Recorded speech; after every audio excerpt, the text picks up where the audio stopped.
uzima.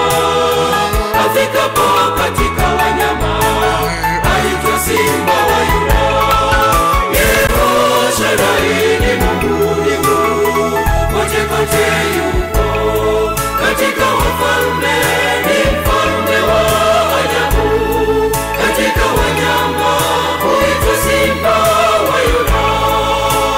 Ni wapi asipokuwepo yeye? Ni Mungu tena ni mfariji mwema. Ni wapi asipokuwepo yeye? Ni Mungu tena ni mfariji mwema. Yehoshadai ni Mungu, ni Mungu kote kote yupo.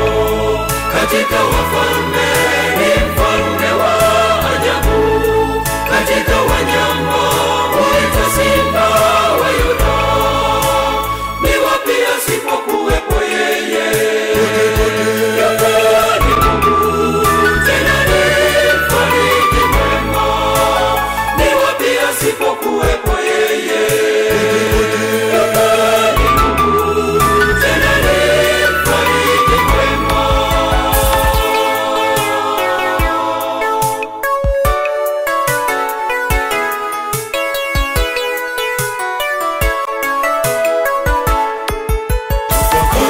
Alipofika Lazaro